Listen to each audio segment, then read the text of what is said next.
Best seat in the house, Batman.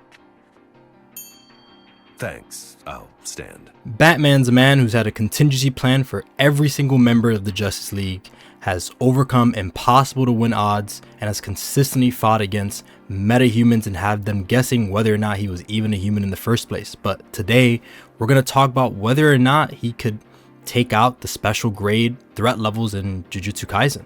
With here to me today, I have Jaded. Jester! And together, we're going to figure out how Batman would beat the special grades in the most Batman way possible.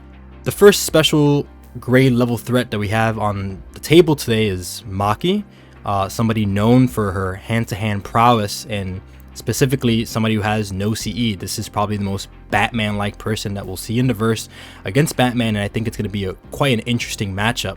So today we have our JJK expert on the table to explain what he knows about Maki, what she could do, and what type of gear that she has. So like Jester said, Maki is the most Batman-like combatant that you're going to see in today's video, and it's because Maki has Heavenly Restriction.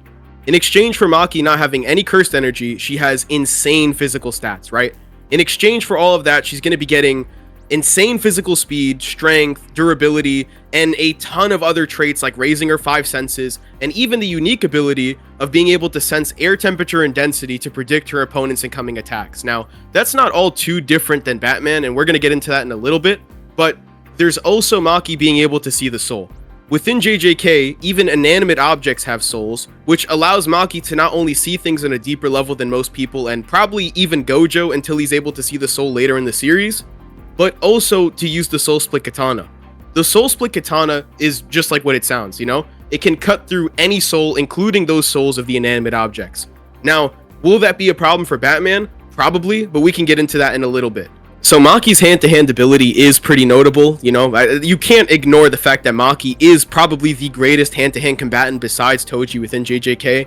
Maki is skilled in Kung Fu, general Chinese martial arts, Aikido, Jujutsu, Sojutsu, Kenjutsu, Sumo, a ton of different things, right? Even to the point where there's these interview statements where Gege is comparing people's hand-to-hand abilities, and he has to flat out say that Maki and Toji are excluded from these conversations. So obviously, Maki's hand-to-hand ability is nothing to scoff at, and the question is going to be, how does it compare to Batman? Which, pretty unfortunately for Maki, it's pretty bad. Batman is a master of virtually all fighting forms, all martial arts, and any way to hurt somebody, and this is all stated, by the way. Yes, he's gone up against characters like Solomon Grundy and taken him out in one pressure strike, fighting against people that had been stated to be the best hand-to-hand brawlers on the planet like Wonder Woman, literal superhuman gods, by the way, and fought people like Shiva who run the League of Assassins.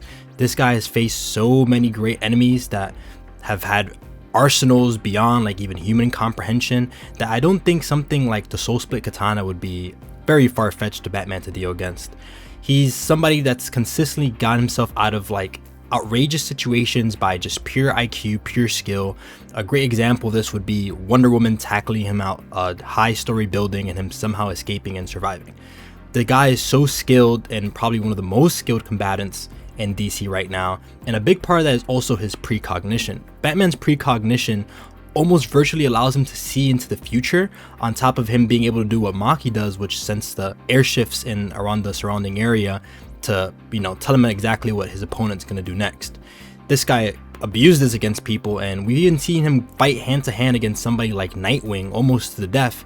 And if you guys know Nightwing, Nightwing's fought somebody like Midnighter, and Midnighter is running a supercomputer that, you know, calculates every single probable outcome in a fight, and that allows him to map the conclusion to his victory. So if Nightwing could fight somebody like that, and Nightwing struggles against Batman, it's pretty consistent that, you know, Batman's precognition is something on that level to be just outright seeing into the future. So can Maki really deal against something like that on that level? I'm not really sure. I think you just know exactly what she's gonna do and just touch her one time and knock her unconscious. So the next special grade sorcerer that we're going to be talking about now is going to be Hakari, and honestly this is my favorite matchup out of all of them. I think this is the most fun matchup. So we're going to start with Hakari and Jackpot. I'll have Jaded explain exactly what Jackpot is and what Hakari is capable of. A lot of Hakari's technique is pretty much useless, right? The only thing that you really need to know is that Hakari's entire technique revolves around this domain expansion, Idle Death Gamble. Now, this game is incredibly complicated, and if I really did sit here to explain to you exactly how it worked, I'd be info dumping you, and that's part of the joke, right? The only thing that you need to know is that through this game, Hakari can either land a jackpot, or he obviously doesn't. So what happens when Hakari does land a jackpot, which is also going to be the mode that we're going to be sending him in to fight Batman? The real question is, what exactly is jackpot? So jackpot is essentially Hakari becoming invincible through having fully automatic RCT, because he has, in some translations, a infinite amount of cursed energy. Hakari has so much cursed energy going throughout his body that to not literally break apart, he needs to have fully automatic RCT running around the clock, right? Not just like Gojo's fully automatic RCT running consistently, but he needs to have fully automatic RCT happening at all times, like constantly restoring his body to literally not destroy itself. Now, Hakari's RCT is also faster than Gojo and Sukuna's, and it's done some pretty wild things, right? Now, a big limitation of people with RCT is the fact that they need to make sure that their brain remains undamaged. If their brain is destroyed because RCT operates from the head, the RCT is gonna end. When Kashimo tried to take advantage of this, when he tried to completely blow Hakari's brain apart, his brain actually began rebuilding itself while it was breaking. So hypothetically, if Batman took a gun and just boomed Hakari in the head, the bullet, as it's traveling through Hakari's head, would probably keep repairing itself, right? Which means that Batman is gonna need something with enough AoE and DC to completely obliterate his head faster than his fully automatic RCT. Now, another element to this, also take out a person with RCT using poison. But in Hakari's case specifically, there's a little more needed context. A lot of RCT revolves around the person finding the part of their body that they need to heal and focusing on that part to finish the healing process. Poison is extremely lethal because it's very hard to locate where exactly the poison is in the body and requires a much higher form of RCT, probably something like we see Gojo in chapter 76 after his fight with Toji talk about, but that's besides the point. So realistically, Hakari can come back from poisons, right? He can be knocked out by chlorine gas, for example, which is something that we see within the series, and wake up a couple of seconds later. But the interesting part about this is that during that window, it's definitely going to allow Batman enough time with far more superior poisons than Kashimo's makeshift chlorine gas to knock out Hakari even potentially for a longer period of time. But regardless, still a window where Batman's going to be able to just completely break him apart. Yeah, to add on to what Jaded's talking about, it's pretty consistent that in Batman's utility belt, he has all sorts of tools and gadgets, especially knockout gas. He uses this a lot against a lot of people, no matter who they are, whether it be a normal citizen or some outworldly monster from another dimension. He has knockout gas that is very potent and covers a large area. So like Hakari just really wouldn't be able to escape, and he would just get hit by it right away. Like he just has it in his hand, he has it in his utility belt, and he has pellets that spread across a large area. What he would do to him after the knockout gas would be pretty easy. He has explosive batarangs and just enough explosives in his utility belt that could let him wipe out everybody in a 5-mile radius. He has a lot of firepower. So whether or not he could take him out in one fell swoop and Hakari can't stop him, yeah, but that's not really in character for Batman.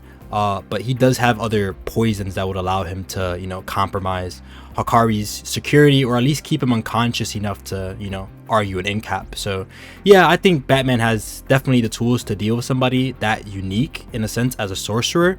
So that one really shouldn't be much of a problem like the earlier one, like Maki right there as well. Right, so the next special grade sorcerer is actually, funnily enough, somebody who fought Hakari. We're going to talk about Kashimo now. Kashimo's cursed energy has an electric type trait, which basically means that if you're gonna punch Kashimo, or if Kashimo's gonna punch you, you are gonna get a little bit tased. Now, if you do have enough cursed energy reinforcement, or your durability is high enough, you can pretty much just ignore it, right? That's not really the key part about Kashimo's arsenal. The main thing about Kashimo's arsenal is whenever he's punching you, he's also transferring a positive charge while he retains the negative, right? And by doing this a couple of times, Kashimo can effectively create a lightning bolt that you cannot avoid, right? This is basically his own makeshift sure hit attack that exists without a domain expansion. Now, this hit is guaranteed because you're holding some charges and Kashimo's also holding some charges. So just by him connecting the two together, he's going to create this charge, which is basically just a lightning strike, right? Now, this lightning strike is extremely powerful. You take somebody like Hakari, right, who's, this like around Yuta level combatant, right? We can save the debates for the comment section, and he's getting obliterated by the lightning, right? even if you don't think that Hakari is all that, the fact that he gets totally eviscerated by this attack means that it's far more powerful than anything else Kashimo could ever do. Now, there's also Kashimo using his curse technique, which is just this but on steroids. Mythical Beast Amber transforms Kashimo's body into anything that can be created from electricity. Any phenomenon that's, spawning from electricity related things, Kashimo is going to have access to. Now, Mythical Beast Amber is also increasing the agility in his brain by activating his brain's electrical signals. It's optimizing and tuning sound waves to match the natural frequencies of materials, which allows Kashimo to vaporize objects using electromagnetic waves. And the electromagnetic waves is the significant part of that sentence. Now, EM waves, which is what I'm going to be calling electromagnetic waves, are actually light speed in a vacuum, right? Now, obviously, when you're shooting them in the air, which is pretty much how Kashimo's firing them at Sukuna, that's not a vacuum, right? Air and a vacuum are different, but there's nothing in the air like water or glass or something like that, right? Which would really put enough of a barrier between the EM waves to slow them down significantly. So while technically the EM waves in any practical fashion are not going to be light speed, they're going to be 99.9997, I think, % of the speed of light. So virtually the speed of light. So Kashimo has this lightning trait, which is going to tase Batman every time he punches Batman or every time Batman punches Kashimo. He's going to have an increase in agility, and he's going to have these EM waves, which not only can just vaporize things, but are also incredibly fast. So the question is, how is Batman going to get around these abilities? Yeah, so Kashimo is, funnily enough, the easiest one to deal with out of the bat tree that we've talked about so far. In regards to his base type of attack, which is electricity, Batman's almost outright immune to it. So if a lot of people know what the Batsuit's capable of, it could, if you run electricity through it, it just dispenses it. So no matter how many times he tries to shock Batman, it's just either just gonna get dispersed out or shot right back at Kashimo, which I don't know if it'll work on him or not. Jaded probably knows more about that. Batman has other ways of dealing with somebody like him. Again, pressure points, batarangs, or just straight up beating him up. But electricity just won't work. You can't shock him. The shoot just constantly disperses electricity, runs it through a circuit, and it will never reach Batman ever. So electricity based attacks, he's immune to them pretty much. And if we've even seen, I want to say anything, he's more efficient at it than Kashimo, because we've seen him straight up EMP cyborg who uses apocalyptic technology, which is technology from a dimension that exists outside of space and time, boombox, motherbox technology, and he just EMPs him and shuts him down. So when it comes to electricity, Batman's the king here, and he's just immune to it. So I mean, even if you wanted to take Batman in the Arkham games, Arkham Batman has no problem just literally taking the electrocutioner's gloves and just using it in his regular batsuit, right? So it doesn't really seem to be so much of an issue for Batman to even pick up these gloves and start using them against Kashimo, right? They might just be trading electricity back and forth. So to say that the Batsuit has no resistance to electricity is pretty ridiculous for a couple reasons, and then coupled with the fact that Batman, in some instances, even uses electricity within his own suit combatively, it's definitely not that crazy. So finally, we're here to talk about the big bad of JJK, the strongest, the greatest Jujutsu sorcerer to ever exist, the GOAT, the glorious king, Gojo, who would not lose to Sukuna in a rematch, of course, guys. The GOAT! The GOAT. So the big question about this matchup is, can Batman get past Infinity? And I'm gonna just straight up give you my answer, and it's yes. I don't think Batman can't get past Infinity. He definitely has tools that would allow him to get past it, but before I talk about that, I would like Jada to explain to you guys, for those who don't know at this point, what Infinity is and how it works, for him to explain it to you guys. So before we get into Batman eviscerating and violating Gojo's Infinity, first I'm going to give you a rundown at what exactly is Infinity, and I swear to God, this ability is not as complicated as people make it seem. I'm not going to give a full breakdown. There's a bunch of other videos on that, and there's even a video not even made by me that breaks it down through mathematics, right? But I'm not concerned about any of that nerd stuff today, right? I'm going to be giving you the basic rundown at everything that you need to know for everything that you need to know regarding Batman. So for all intensive purposes, and for however you want to think about it, Gojo is creating an infinite space between you and him. There's a barrier around Gojo. It's stated in the fan book that it's a barrier, and within this barrier is Infinity. Now, what's happening within the barrier is Gojo is infinitely dividing space. So the moment you cross, Gojo's dividing the distance between you and him by half. Now, if you have a brain, you obviously know that if you keep dividing something by half, it's never going to end. It's never going to reach zero, right?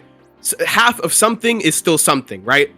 Now, you would reach a number that we call infinitesimal, right? This is a number that's supposed to represent the closest number to zero, but not zero. And then coupled with that is another component of infinity, where Gojo is constantly slowing you down the moment that you enter the barrier. These are two separate things happening. There's the infinite sequence, which has been compared to the Achilles and tortoise paradox. And then there's also the fact that Gojo is slowing you down from the moment that you enter. All things continue to converge eternally, according to the fan book, and you are never going to come in contact with Gojo. You either need to cut through space, which is what Sukuna does, which we can get into in a little bit, or you have to shut down infinity through something like domain amplification or making Gojo's curse technique burn out through domain expansion. But nobody is going to be just running through infinity unless you're Wally West or Sonic the Hedgehog. So to cut the story short, Batman's quick way of getting past infinity would be nth metal. I know a lot of people hear me yap about this a couple times, but nth metal is like the most powerful metal that we've seen in the DC universe, at least for now. It's ore that could be harnessed in an infinite amount of ways, as Hawkeye says. It could just be used in whatever way you want it to be used, and it will overcome the scenario that it needs to overcome, right? Batman has access to nth metal batarangs and nth metal knuckle dusters, which he used, of course, to punch a 12th dimensional entity that only appears in conceptual dimensions. So can Batman just bypass and cross infinity with something that defies dimensionality? Of course he can. That's just common sense. Like, that's what makes sense here, right? He's just gonna either throw a batarang at him, it's gonna hit Gojo, or like hurt him, incap him, decapitate him. Not really Batman's character, but you know the gist of it. You can't really block anything Batman's gonna do, right? And or he could just cross the distance and punch him. And if we want to talk about like whether or not Gojo will let him do that because infinity's been bypassed, I know a lot of people argue that, oh, infinity's been bypassed before and Gojo has a lot of stuff other than infinity. I know, and I agree, but I just fairly think that Batman's too fast and too strong for somebody like Gojo. The most we've seen him is move at pretty high Mach speeds, and it's pretty consistent that Batman could just catch and react to and fight with people that move massively faster than the speed of light. The example is speedsters that are connected to the Speed Force. So all I'm saying here is that even though Gojo has stuff like purple that could like erase people from existence, he has like red, he has blue, he has good AoE abilities, he has good martial arts. Like Batman's just a better martial artist. Batman just has better gear. Batman's just faster, way faster, and way stronger. If he can't stop him with infinity, he's just gonna get blitzed, and that's kind of the sad reality. So apart from that, I'd like to thank everybody for tuning into the video. Thank you, Jaded, for coming on today and helping everybody understand a lot of Jujutsu Kaisen in regards to Batman and the comparisons that there were there. Jester's the GOAT! And you're the GOAT as well. Thank you for everybody for tuning in, and make sure to like and subscribe, or else Batman's gonna come get you tonight. So thank you for everybody, and that's it.